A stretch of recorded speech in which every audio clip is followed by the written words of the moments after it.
à toi, j'espère que tu vas bien, j'espère que toute ta famille, tous tes proches se portent tous très très bien. Et aujourd'hui on se retrouve pour une toute nouvelle vidéo, j'espère qu'elle vous plaira.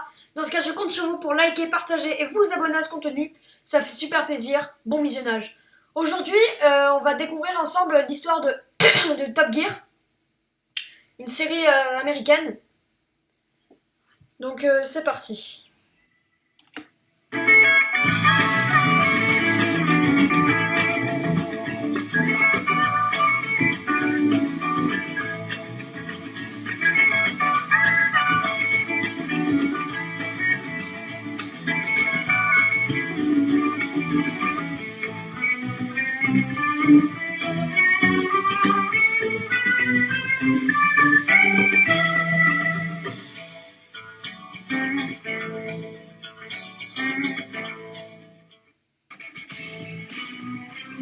Tout commence en 1977. Top Gear a vu le jour sur la BBC en 1977 au Royaume-Uni, créée par le journaliste automobile Derek Smith. L'émission avait pour but de fournir des essais de voitures et des conseils d'achat aux téléspectateurs britanniques. À ses débuts, Top Gear était un programme plutôt sérieux et informatif mettant en avant les aspects techniques des véhicules, des tendances et du marché automobile. Hello there. Welcome to this, our first edition of Top Gear. Now, if you happen to be a road user, let's face it, who isn't these days, and I do hope you're going to find something of special interest to you in this new series. Now, tonight we're going to be taking a look at the way the police can trap the speeding motorist. We'll be following the progress of our own car on an economy run around Britain, and I'll be putting some questions to the Minister of Transport, William Rogers. But first, let's meet the girl in the news.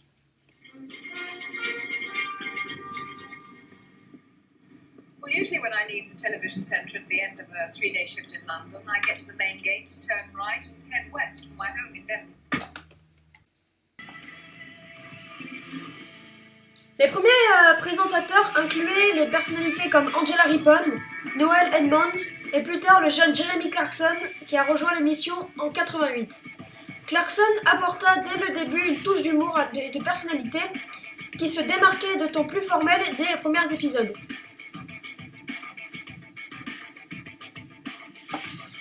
Le format de l'émission était assez traditionnel avec des segments consacrés aux essais de voitures, aux conseils pour les consommateurs et aux nouveautés dans le monde de l'automobile. Les essais se déroulaient souvent sur des routes de campagne anglaises et les présentateurs portaient une attention particulière à la praticité au coût des véhicules présentés. L'émission s'efforçait de couvrir une large gamme de véhicules, des petites voitures économiques aux berlines familiales, passant par les voitures de sport. À cette époque, Top Gear avait toute une émission éducative visant à aider les téléspectateurs à faire des choix éclairés dans un marché automobile en constante évolution. Au fil des années, Top Gear a acquis une solide base de téléspectateurs fidèles grâce à sa couverture approfondie et à son approche pratique. Cependant, à la fin des années 90,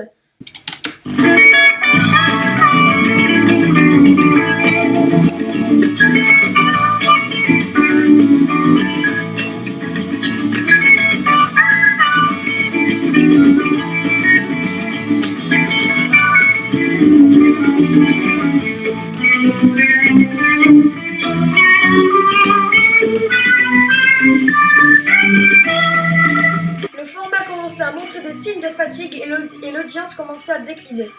C'est alors que la BBC décida de donner un coup de jeune à l'émission. And in the show tonight, I put two supercars head to head. Jason Dorr on what to do when car dealers attack. Richard Hammond will try to beat a speed camera and star in a reasonably priced car.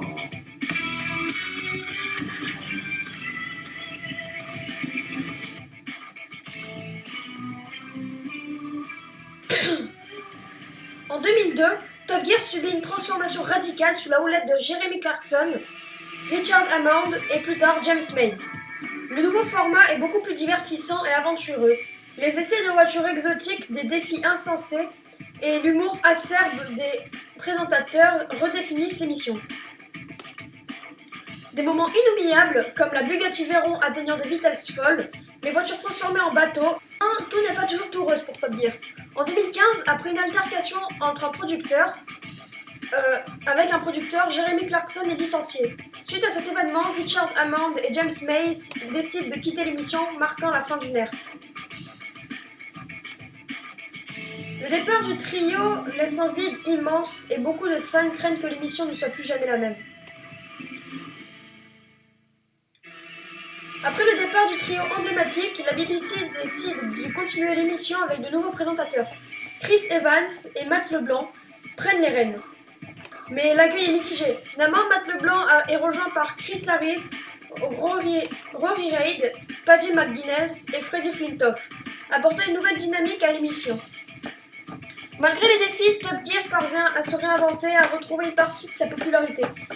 Les nouveaux présentateurs apportent leur propre style et humour, continuant à offrir des essais de voitures impressionnants et des aventures palpitantes. Au-delà de ces changements et évolutions, Top Gear reste une intuition dans le monde de l'automobile et du divertissement. Son influence est immense, inspirant de nombreuses autres émissions à travers le monde et devenant une référence culturelle. De ses débuts modestes à son statut de phénomène mondial, Top Gear a su captiver et inspirer des millions de fans, et peu importe ce que l'avenir réserve, son héritage restera gravé dans l'histoire de la télévision. Et voilà, c'est tout pour notre voyage à travers l'histoire de Top Gear. Si vous avez aimé cette vidéo, n'oubliez pas de liker, de vous abonner, d'activer la cloche pour ne rien rater mes prochaines vidéos. Dites-moi, mais putain, vous avez encore cru que j'allais faire cette outro de merde, c'est de la merde, cette outro de ChatGPT. Bon les amis, c'est la fin de cette vidéo, j'espère que vous aura plu, dans ce cas je compte sur vous pour liker, partager, vous abonner à ce contenu, ça me fait super plaisir, je vous souhaite une bonne journée, une bonne soirée. Gros bisous. Putain, quel outro de merde il fait ChatGPT. Ah ouais, parce qu'en fait la vidéo elle a été écrite par ChatGPT et tout. Bon allez, ferme ta gueule, fun.